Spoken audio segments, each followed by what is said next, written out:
ബാക്കിൽ തന്നെ പോവാണ്. ഇതിങ്ങനെ പറഞ്ഞ് പിന്നെ ഗൗരവത്തിൽ ഓർമ്മപ്പെടുത്തി പിന്നെ ഞങ്ങൾ കേട്ടില്ല. പക്ഷേ മാപ്പർഹിക്കാത്ത തെറ്റാണത്, വലിയ അധപ്പതനമാണത്, ഒരിക്കലും ചെയ്യാൻ പാടില്ലായിരുന്നു. അത് ഇവിടെ വന്ന് മദനി തങ്ങളുടെ മദ്ഹ് പറയേണ്ടിയിരുന്നു, മൊയ്തീൻ സാഹിബ് തങ്ങളുടെ മദ്ഹ് പറയേണ്ടിയിരുന്നു. ഉറപ്പായില്ലേ? ഈ ഹദറത്തിൽ വന്ന ഔലിയാക്കന്മാരെ വെല്ലുവിളിക്കുമ്പോ ഇൽമു നാഫിയായിട്ടില്ല എന്ന് ഉറപ്പായില്ലേ? നാഫിയായ ഇൽമാണെങ്കിൽ ഇങ്ങനെയുള്ള വെല്ലുവിളി വരുമോ? എന്താണ് ഈ പറയുന്നത്?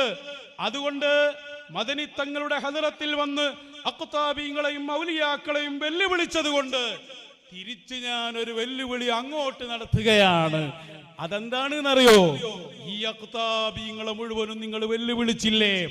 അഹ്ലുസുന്നത്തി വൽ ജമാഅ എന്ന് പറയുന്നത് അഖ്താബീങ്ങളുടെയും ഔലിയാക്കന്മാരുടെയും പിന്തുണയുള്ളവരാണ്. അവര് നോക്കുന്ന സംഘമാണ് അഹ്ലുസുന്നത്തി വൽ ജമാഅ. നിങ്ങൾക്ക് വാദമുണ്ടോ നിങ്ങൾ അഹ്ലുസുന്നത്തി വൽ ജമാഅയാണെന്ന്? എങ്കിൽ മദനി തങ്ങളെ സാക്ഷി നിർത്തി ഈ ഹദറത്തിൽ വെച്ച് ഞാൻ ചോദിക്കുകയാണ്, മശായിഖന്മാരെ ഭാഗത്ത് നിന്ന് ഏതെങ്കിലും ഒരു വലിയിന്റെ, ഏതെങ്കിലും ഒരു ശൈഖിന്റെ പിന്തുണ നിങ്ങൾക്കുണ്ടോ?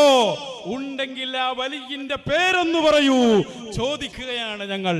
നീ ജീവിച്ചിരിക്കുന്നവരോ വഫാത്തായി പോയവരോ ആയ മഹാന്മാർ, ആ മഹാന്മാരിൽ ഏതെങ്കിലും ഒരു മഹാന്റെ, ഒരു ശൈഖിന്റെ, ഒരു വലിയിന്റെ എന്തെങ്കിലും ഒരു പിന്തുണ നിങ്ങളുടെ ആ സംഘത്തിന് ബാക്കിയുണ്ടോ? ഉണ്ടെങ്കിൽ നിങ്ങളൊന്ന് പറയ്. ഇന്ന വലിയ ഞങ്ങളെ സപ്പോർട്ട് ചെയ്യുന്നുണ്ട്, ഇന്ന ശൈഖ് ഞങ്ങൾക്ക് എല്ലാ മദതും തരുന്നുണ്ട്.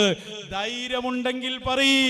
ഇല്ല ഇല്ല, എല്ലാ ഉലിയാക്കളുടെയും, ജീവിച്ചിരിക്കുന്നവരുടെയും വഫാത്തായവരുടെയും എല്ലാ മദതും നിങ്ങൾക്ക് നഷ്ടപ്പെട്ടു എന്നതിന്റെ ഏറ്റവും വലിയ തെളിവാണ് ലോക നേതാവായ മുഹമ്മദുർ റസൂലുള്ളാഹ് നബി സല്ലല്ലാഹു അലൈഹി വസല്ലമ തങ്ങളെ അവശനായ വാപ്പയോട് നിങ്ങൾക്ക് ഉപമിക്കേണ്ടി വന്നത്, വലിയ നേതാവ് വന്നിട്ട് അഖ്താബീങ്ങളെ വെല്ലുവിളിക്കേണ്ടി വന്നത്.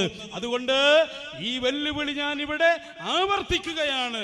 നിങ്ങളെ സപ്പോർട്ട് ചെയ്യുന്ന, നിങ്ങൾക്ക് മദത് തരുന്ന, നിങ്ങളെ പിന്തുണക്കുന്ന ഏതെങ്കിലും ഒരു ശൈഖ്, ഏതെങ്കിലും ഒരു വലിയ ഉണ്ടെങ്കിൽ അതൊന്ന് പറയൂ. നിങ്ങൾ വെല്ലുവിളിക്കുകയാണ് നിങ്ങളെ പ്രിയപ്പെട്ട